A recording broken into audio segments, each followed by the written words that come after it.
Assalamualaikum warahmatullahi wabarakatuh.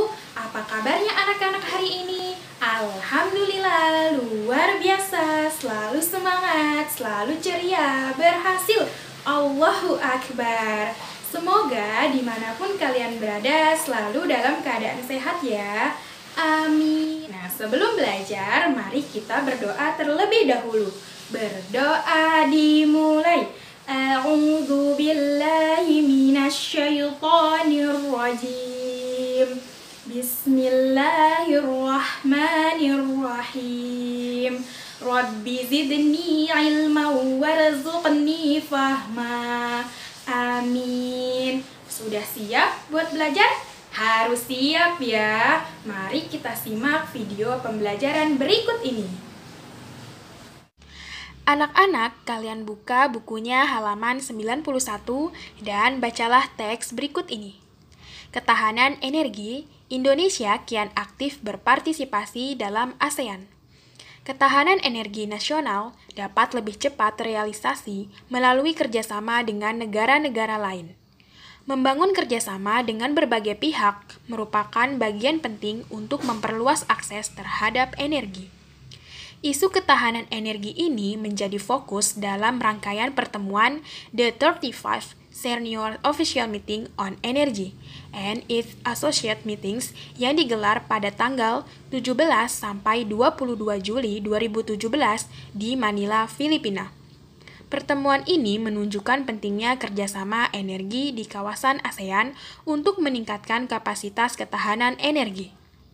Delegasi Indonesia menyampaikan bahwa Indonesia berkomitmen dalam pemanfaatan energi terbarukan melalui penerbitan Peraturan Menteri atau Permen. Permen tersebut mendorong investor untuk berinvestasi dalam usaha penyediaan tenaga listrik dari energi terbarukan. Capaian-capaian kerjasama energi ASEAN diantaranya adalah sebagai berikut. 1. ASEAN Power Grid. ASEAN Power Grid atau APG merupakan kerjasama interkoneksi listrik untuk meningkatkan pasokan listrik dan merencanakan perdagangan listrik ASEAN pada masa depan. Dari 16 proyek interkoneksi tenaga listrik yang direncanakan, sebanyak 5 proyek berlokasi di Indonesia. Kedua, Pipa Gas Trans ASEAN. Pipa gas Trans ASEAN bertujuan untuk meningkatkan keamanan dan keterjangkauan gas di ASEAN melalui infrastruktur pipa gas. Ketiga, teknologi batubara yang bersih. Kerjasama ini dilaksanakan untuk menanggulangi isu lingkungan yang berasal dari produksi dan penggunaan batubara serta meningkatkan citra batubara melalui promosi batubara bersih. Keempat, efisiensi dan konservasi energi. Efisiensi dan konservasi energi merupakan bagian penting menghadapi perubahan iklim bagi negara anggota ASEAN. Berbagai program telah dilaksanakan dalam rangka peningkatan efisiensi dan konservasi energi di sektor industri, perumahan, dan bangunan komersial. Kelima, energi terbarukan. ASEAN mematok target untuk meningkatkan pemakaian energi terbarukan. Negara-negara anggota ASEAN telah melaksanakan berbagai program di bidang energi air, matahari, dan angin, termasuk peningkatan investasi dan kerjasama teknik dengan mitra pembangunan atau organisasi internasional dan sektor swasta. Setelah kalian membaca teks tersebut, carilah arti kosakata berikut ini dalam Kamus Besar Bahasa Indonesia. Nomor 1, realisasi. Realisasi memiliki arti terwujud atau kenyataan. Selanjutnya, untuk nomor 2 sampai dengan 10, kalian kerjakan di buku kalian masing-masing. Berbicara tentang energi listrik pasti berhubungan dengan pemanasan global. Penghematan penggunaan energi listrik untuk mengurangi pemanasan global yang disebabkan oleh emisi karbon, yaitu dengan menggunakan energi alternatif lain, yaitu dengan pembangkit listrik tenaga surya atau yang disebut dengan PLTS. Cara kerja dari pembangkit listrik tenaga surya cukup sederhana. Komponen utama dari sumber energi ini adalah sel fotovoltaik. Sel tersebut memiliki peranan untuk menangkap panas matahari yang kemudian akan diubah menjadi energi listrik. Jika dibandingkan dengan pembangkit listrik yang lain, jenis pembangkit listrik ini diklaim lebih ramah lingkungan dan hampir tidak memiliki polusi. Setelah panas, matahari ditangkap oleh sel fotovoltaik. Lalu panas tersebut akan digunakan untuk memanaskan cairan yang selanjutnya menjadi uap yang dihasilkan akan dipanaskan oleh sebuah generator yang akhirnya akan menghasilkan listrik. Apa saja yang menjadi komponen sistem pembangkit listrik tenaga surya? Yang pertama, panel surya atau juga disebut dengan solar. Alat ini berfungsi untuk mengubah energi cahaya menjadi energi listrik. Yang kedua yaitu charge controller atau alat pengontrol. Berfungsi untuk mengatur tegangan baterai agar tidak melampaui batas. Yang ketiga yaitu baterai.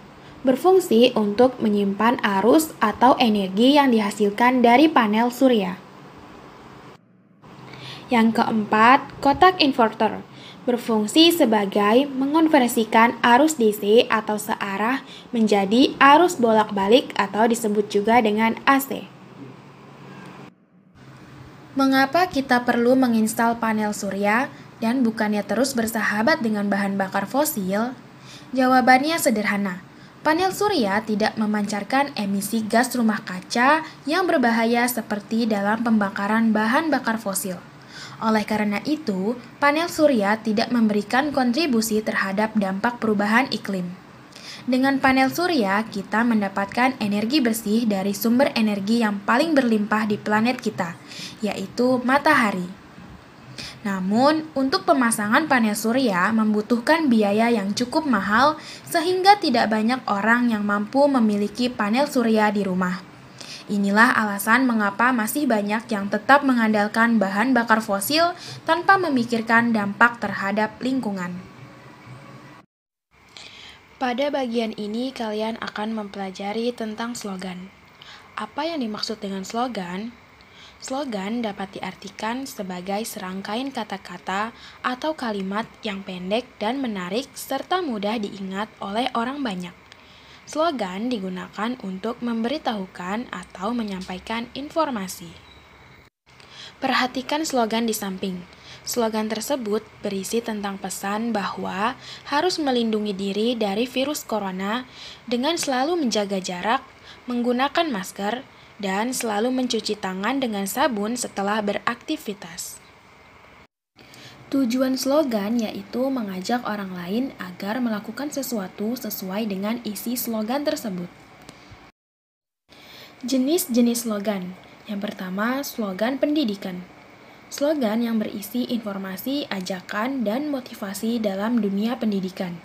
Yang kedua, slogan kesehatan, yaitu slogan yang berisi informasi, ajakan, dan motivasi dalam bidang kesehatan. Yang ketiga, slogan peduli lingkungan, yaitu slogan yang berisi informasi, ajakan, dan peduli akan lingkungan. Yang keempat, slogan pemasaran produk, yaitu slogan yang berisi informasi, ajakan, dan mempengaruhi khalayak agar mengenal atau menggunakan suatu produk. Selanjutnya, poster. Poster adalah media publikasi antar keduanya dengan tujuan memberikan informasi kepada khalayak ramai. Poster biasanya dipajang di tempat-tempat umum yang dinilai strategis seperti sekolah, pasar, dan tempat lainnya. Perhatikan di samping ini adalah contoh poster.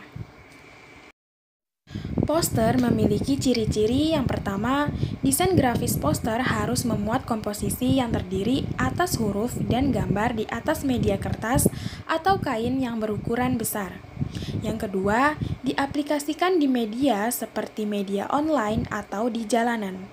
Yang ketiga, poster dibuat dengan perpaduan warna yang kuat dan kontras. Yang keempat, poster menggunakan bahasa yang singkat, jelas, tidak rancu agar mudah dipahami. Yang kelima, pesan yang disampaikan disertai dengan gambar. Yang keenam, poster dapat dibaca secara sambil lalu. Apa yang membedakan slogan dengan poster? Slogan lebih banyak menggunakan tulisan. Gambar pada slogan hanya digunakan untuk mendukung. Sedangkan gambar pada poster mendominasi dan kata-katanya hanya sedikit. Bagaimana? Apakah semuanya sudah paham materi hari ini? Sudah ya. Jika ada yang belum dipahami, kalian boleh tanya ke ibu ya. Kita cukupkan kegiatan belajar hari ini. Mari kita tutup dengan membaca doa kafaratul majlis.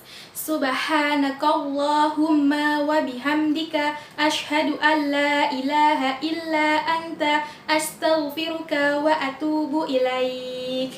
Wassalamualaikum warahmatullahi wabarakatuh.